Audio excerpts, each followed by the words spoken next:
Mga kahuwan, panoorin ang video na ito upang alamin ang pinaka-latest na balita tungkol sa lagay ng panahon at bagyo update today. Sa kasalukuyan po, wala na tayong minomonitor na low pressure area. Nalusaw na yung LPA kaninang alas 2 ng madaling araw na huling namataan dito po sa lalawigan ng Batangas.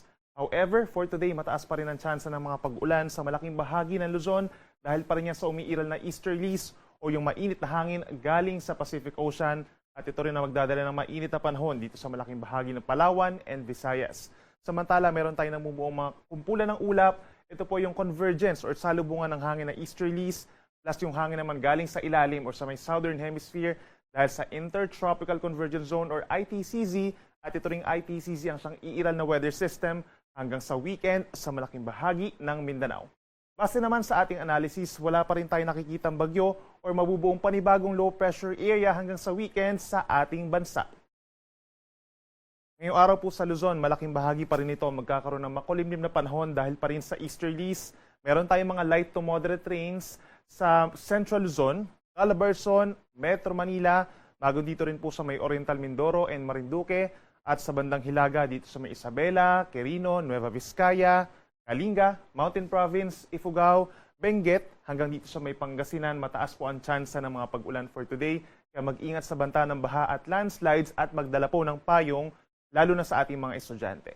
For the rest of Northern Luzon, mostly cloudy skies tayo at meron lamang mga isolated na ulan at mga thunderstorms, lalo na sa hapon, ganyan din sa may Camarines Provinces, habang ang timog na bahagi ng Southern Luzon, fair weather conditions, bahagyang maulap at minsan maulap ang kalangitan, umaga hanggang tanghali.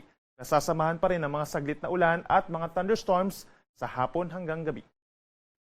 Sa ating mga kababayan po sa Palawan and Visayas, maaraw sa maraming pagkakataon umaga hanggang sa early afternoon dahil yan sa easterlies. May mga lugar po na magkakaroon ng mga isolated na ulan dito sa mga central and southern portions of Palawan as well as Panay and Negros Islands. Usually nagtatagal lamang yan ng 1 hanggang 2 oras. At para naman sa ating 4-day weather forecast, we're seeing different weather systems po na magpapaulan sa ating bansa. For the next 3 days or hanggang sa Sabado, meron tayong Intertropical Convergence Zone. Ito nga yung banggaan ng hangin from the northern and southern hemispheres. Aakyat ito hanggang dito sa bahagi po ng Palawan and Visayas.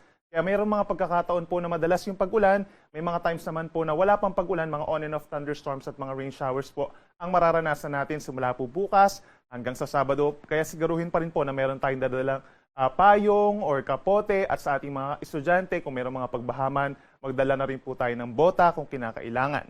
For the rest of Luzon, kabilang ang Metro Manila, bukas hanggang sa Friday, mababawasan yung mga pag-ulan. So mostly fair weather conditions tayo, partly cloudy skies na meron lamang mga pulupulong pag-ulan at mga thunderstorms.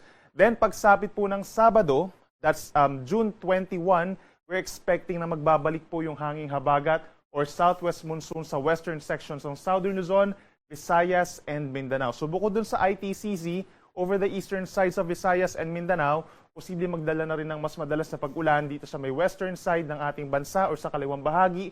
Plus, ang natitirang bahagi ng Mimaropa, mataas na rin ang tsansa ng ulan.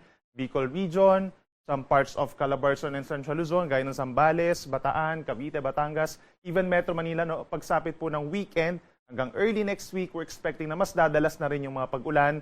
Kaya mag-ingat po sa banta ng mga minsan malalakas na ulan. Posible ito magdulot ng mga pagbaha at pagguho ng lupa. At laging tumutok sa ating mga advisories or worst case scenario po, heavy rainfall warnings.